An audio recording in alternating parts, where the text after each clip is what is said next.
¿Cómo están, amigas y amigos? Sean bienvenidos a un nuevo capítulo de Salud es Vida con Univida. Hoy hablaremos de algo que, según los expertos, afecta a 540 millones de personas en el mundo: el dolor de espalda, y que además es la principal causa de discapacidad, especialmente en personas mayores de 60 años.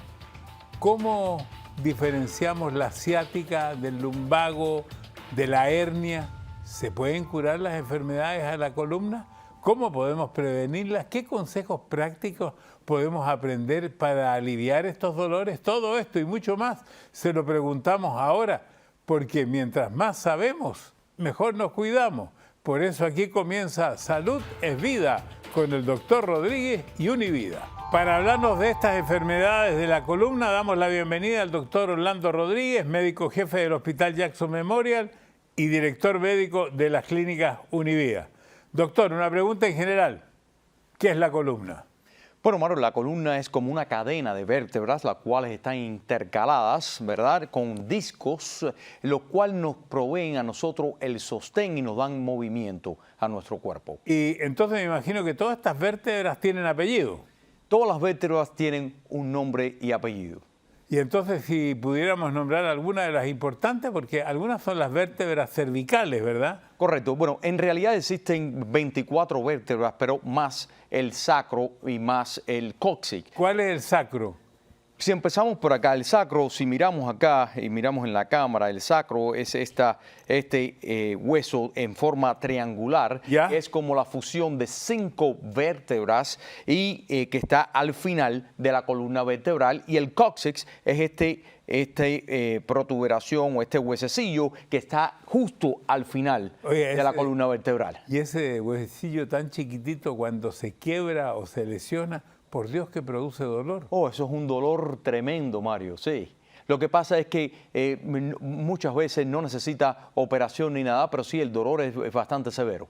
Ahora, la columna tiene discos, tiene médula, tiene coxis, tiene de todo. Y claro que sí, la columna empieza por la parte de aquí del cuello, que es conocida como la columna cervical, ¿verdad? Y existen 7 vértebras cervicales, luego entra en la parte del tórax, ¿verdad? Y la conocemos como la columna o las vértebras torácicas, de esa tenemos 12, y luego entramos en la parte lumbar, en la parte baja de nuestro tronco, y la conocemos como las vértebras lumbares, de las cuales tenemos 5. Voy a ir primero a lo cervical, que es lo de arriba, ¿verdad? Correcto.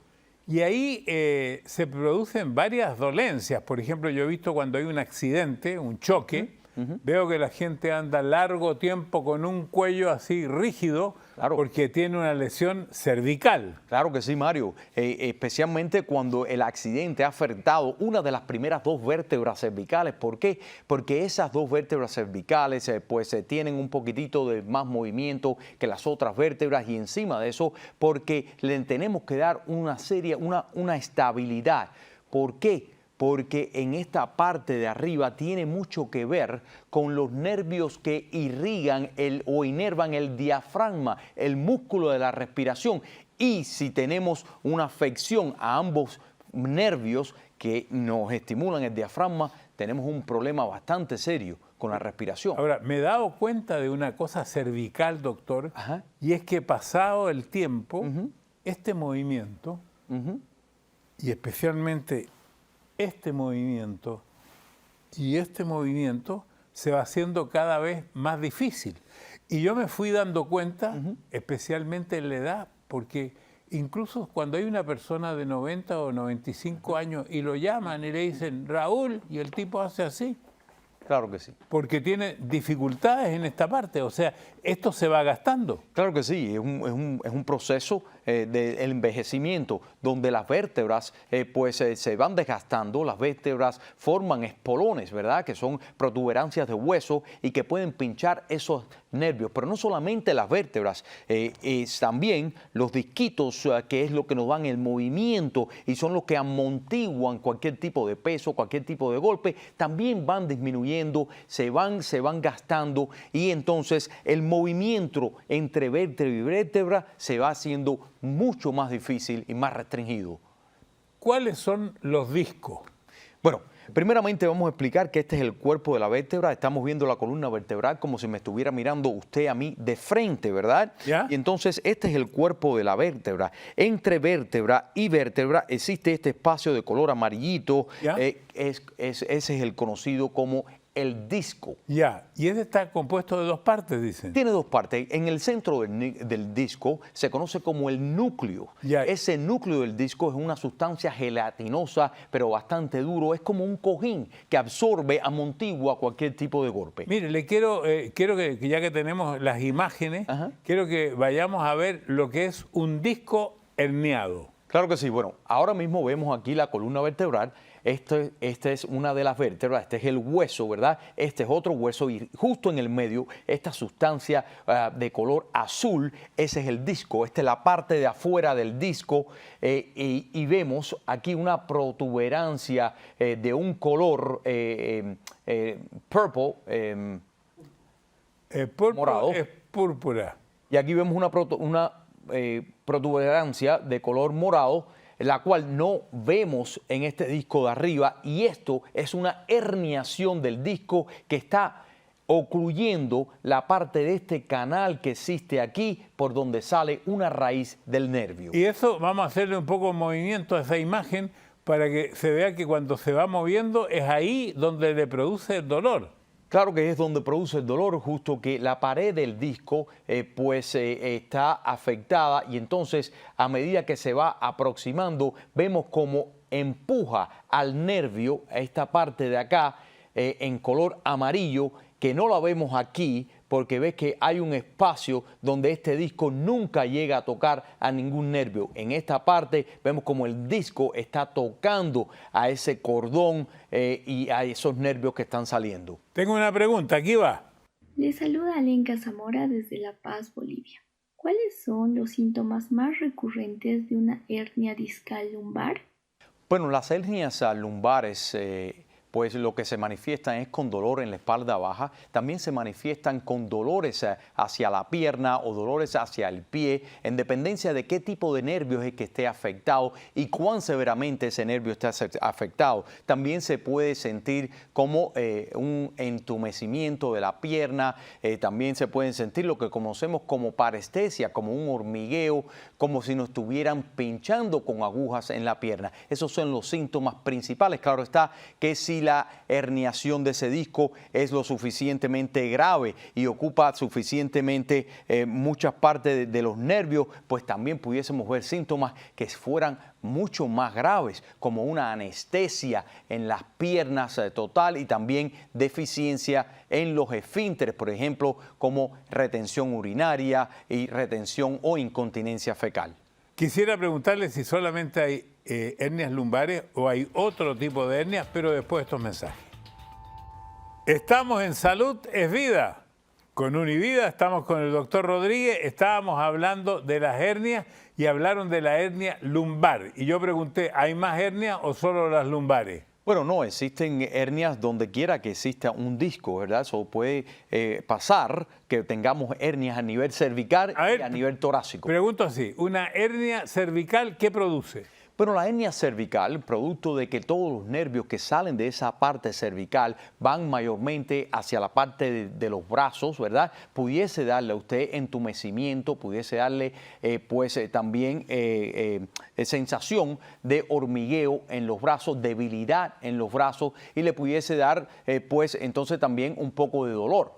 ¿Y las próximas hernias serían en qué parte? ¿Después de la cervical? Después de la cervical, pues viene la parte torácica. ¿Y la torácica qué produce? Bueno, la torácica también produce dolor y también sensación de dolor, no solamente donde está el disco herniado, sino también inervación o radiculopatía hacia la parte donde van los nervios, que puede ser en la parte del frente del pecho. Y después viene la lumbar. Y la lumbar. Ya hablamos. Entonces, ¿y qué tratamientos hay?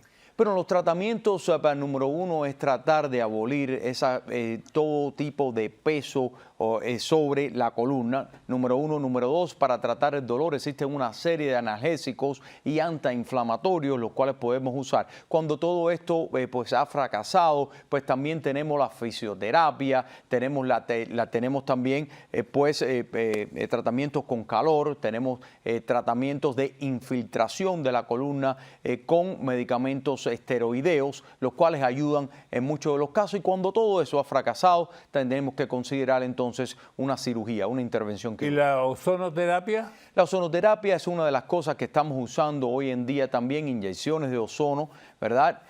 Como también usamos hoy en día y en nuestros centros, ¿verdad? Usamos las cámaras hiperbáricas como una de esas alternativas para el tratamiento del dolor en la columna. Yo estuve pensando antes de hacer este programa que a mí me contrataron para hacerlo porque yo tengo casi todas las afecciones que el cuerpo humano puede tener. Y voy a aprovechar entonces de hacerle consulta. Por ejemplo, a veces acostado en la cama antes de dormir, he sentido que se me duermen estos dos dedos de las dos manos. ¿Qué significa eso? Eso significa, lo más probable, Mario, es que usted ha adoptado una posición en la cama donde las vértebras cervicales están comprimiendo quizás algunas terminaciones nerviosas, algunos nervios, y que son los que inervan esta parte de la mano, esos dos deditos de la mano. Y probablemente cuando usted se levante y tome una posición erecta, pues entonces ya esa sensación poquito a poco vaya disminuyendo. He visto también que mientras duermo se me han dormido las manos. Claro, y por la misma razón, porque hay desgaste en la parte cervical de su columna, la cual está teniendo algún impacto sobre esos nervios, los cuales se reflejan con esos dolores, esa sensación de entumecimiento. Hay mucha discusión sobre cómo tiene que ser la cama, hay muchas digamos, ofertas de cama. La cama ideal es una cama blanda, es una cama dura.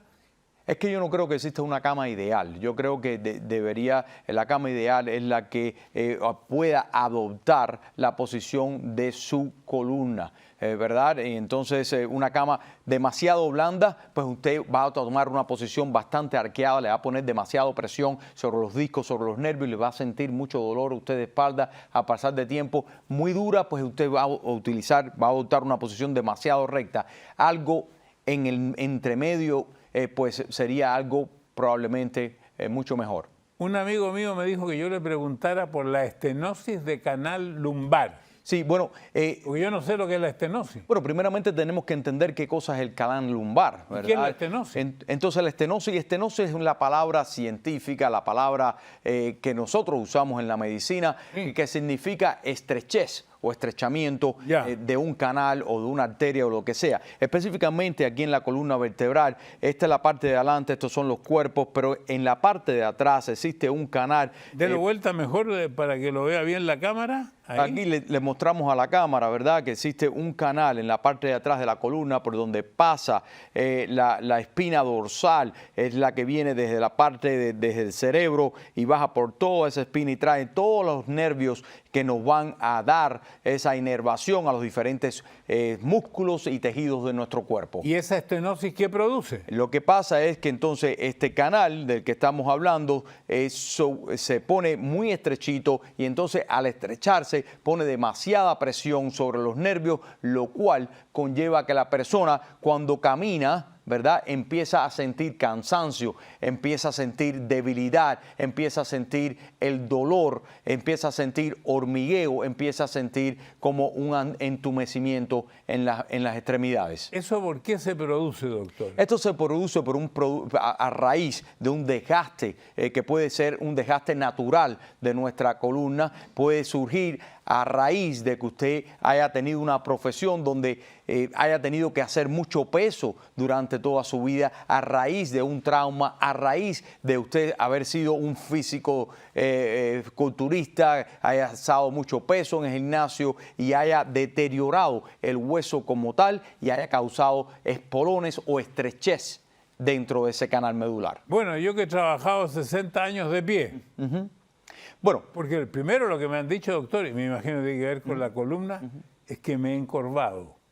Y entonces todos me dicen, bueno, enderézate. Y cuando me enderezo son como 10 centímetros más alto, pero por alguna razón que no me doy cuenta, he ido encorvándome. Sí, las vértebras van sufriendo ese desgaste óseo a medida que vamos envejeciendo y aunque no lo notemos nosotros mismos, vamos pues adoptando esa posición encorvada, lo cual pudiese traer mucho más desgaste como tal y muchas más consecuencias como esos dolores que son dolores de tipo neuropáticos. Y eso que dicen que uno se achica con el tiempo, yo he podido apreciar de que yo mido 2 centímetros menos de lo que medía hace 40 años. Claro, porque las vértebras no solamente van sufriendo ese desgaste, sino también que a medida que entramos en esta etapa de deficiencia de calcio, como la osteoporosis, etcétera, las vértebras pues, sufren pequeñas fracturas, que no son fracturas que a veces nos dan mucho dolor, pero sí van bajando esa altura y por ende nosotros vamos perdiendo en tamaño. Tengo una pregunta, aquí va. Hola, soy Macarena de Chile y quería preguntar ¿cuál es la principal causa de una escoliosis lumbar? Macarena, espéreme por favor unos segundos que el doctor le responde. Estamos en Salud es Vida con Univida con el doctor Orlando Rodríguez. Una pregunta de Macarena Santelices de Chile que preguntaba cuál es la principal causa de una escoliosis lumbar. Bueno, primeramente tenemos que entender que es una escoliosis. Y la escoliosis es una curvatura lateral, ¿verdad?, de la columna vertebral que puede ser en forma de C o puede ser en forma de S, lo que te da una deformidad cuando miramos a la persona de espalda en cuanto al tórax y a la parte lumbar. Una de las causas principales son causas congénitas, a veces tenemos en los genes nuestros hereditarios, ¿verdad?, este tipo de malformación. Y es una de las causas principales de dolores de espalda, especialmente en personas que son de una edad más temprana y más joven. No es totalmente benigno, aunque la mayoría de los casos son casos benignos que no nos ocasionan ningún tipo de trastorno. Sin embargo, en personas que la tienen bastante pronunciada, este tipo de deformación, pudiesen traer problemas cardiovasculares y problemas respiratorios. Mientras usted hablaba, uno de nuestros camarógrafos medio anciano estaba haciendo gimnasia. Entonces yo quiero preguntarle si el ejercicio sirve para todo esto que usted ha hablado. Claro que sí, Mario, el ejercicio es parte fundamental porque no estamos hablando solamente de los huesos acá, también estamos hablando de todo ese tejido que estabiliza la columna vertebral y el ejercicio pues nos ayuda a estabilizar la columna vertebral. ¿Cómo? Fortaleciendo nuestros músculos que le dan estabilidad, fortaleciendo todo ese tipo de tejido, el colágeno y toda esa serie de cosas. Y otra cosa que me pasó a mí, y aquí vamos a hablar otra vez de obesidad, de sobrepeso.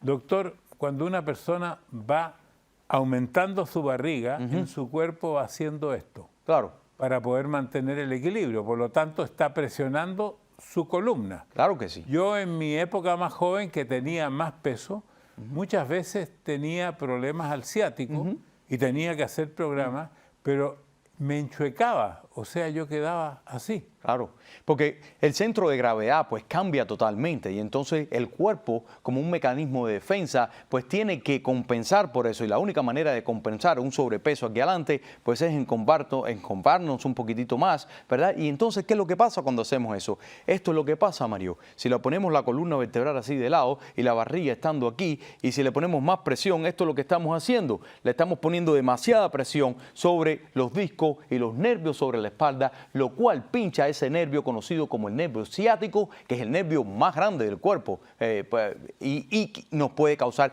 toda esa serie de problemas de dolores. Yo hubiera sabido eso, doctor, no hubiera comido tanto, no tenía idea que ese era el problema. Pero, ¿qué tratamiento hay para la ciática? Bueno, el tratamiento de la ciática depende de qué es lo que lo esté causando, ¿verdad? Porque si es un disco que está demasiado herniado y este dolor no responde a los medicamentos que tenemos, pues tenemos que ir a una cirugía. Sin embargo, la mayoría de los pacientes nos responden a medicamentos que son antiinflamatorios y medicamentos que son analgésicos. Por ejemplo, en el caso del ibuprofeno, el naproxeno, en algunos casos tenemos que hacer infiltraciones también para disminuir este tipo de dolor. Otra pregunta. Hola, mi nombre es Jessica, vivo en Bélgica y tengo la siguiente interrogante. Todo el día paso sentada frente al computador en mi trabajo y al finalizar mi jornada laboral siempre tengo mucho dolor de espalda. Mi pregunta es, ¿qué debo hacer yo para aliviar este mal? Gracias.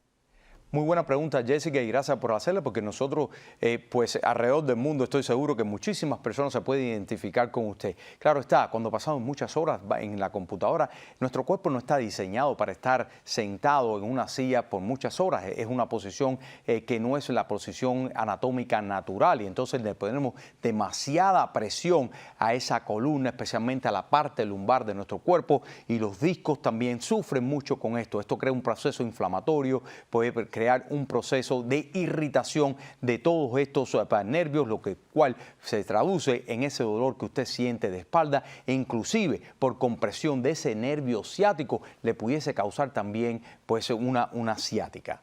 Bueno, yo años atrás tenía un profesor coreano que iba a nuestro programa a explicar especialmente cómo correctamente las personas debían comportarse para evitar problemas. Y ya que esta persona hablaba que pasa sentada, lo primero que me decía él y me indicaba, de lechito, me decía, que cuando yo me sentara derecho, tocando atrás con mi espalda y con la parte que va después de la espalda, los glúteos, en la silla para estar derecho. Claro que sí, Mario, y eso idealmente sería lo mejor que una persona pudiese hacer en una situación como esa. Lo que pasa es que a medida que van pasando las horas, a medida que nos vamos cansando, perdemos la concentración en que tenemos que estar erguidos y buscamos una posición que nos sentamos mucho más confortable, y perdemos esa idea de que tenemos que estar erguidos todo ese tiempo, y entonces volvemos con los mismos dolores y en la misma posición. La intención de este programa es prevención, orientación. Mientras más nos cuidamos, más aprendemos, quiero decir. Las causas más frecuentes de todas estas enfermedades de columna, edad, ¿no?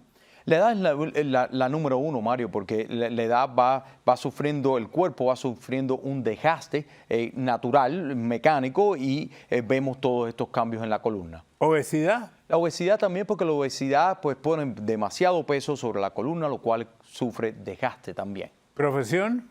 La profesión obviamente está bien vinculada a esto, porque si usted es una persona que hace mucho peso, ¿verdad?, y se pasa su vida haciéndolo, o usted es una persona que va al gimnasio constantemente y no se cuida bien y le pone mucho peso a la columna, pues también usted va a sufrir daños en la columna. Estar mucho tiempo sentado, conducir un vehículo o, como dijo la señorita, frente al computador. Y claro que sí, todo eso pues va a tener sus estragos en la columna vertebral, no solamente en la parte de los huesos, sino también en la parte de los discos y también en la parte de los nervios. ¿Diabetes? La diabetes es una de esas enfermedades, Mario, que pues es sistémica y afecta no solamente la parte de los huesos, sino también afecta mayormente la parte de los nervios, la inervación nerviosa, y por eso muchos de los diabéticos pues sienten no solamente el dolor de espalda, sino también aquellas famosas neuropatías, es decir, esos dolores que van y que se sienten como un entumecimiento, un hormigueo, como si tuvieran agujas en las diferentes partes del cuerpo. Gracias, doctor. Ahora lo digo bien. Mientras más sabemos, mejor nos cuidamos. Hasta la próxima. Espero que le haya gustado el video. Suscríbase aquí a mi canal. Llame a sus amigos para que se suscriban aquí también. Y dele a la campanita. Y le recomiendo que siga viendo mi video, porque tengo muchos videos. Siga aquí.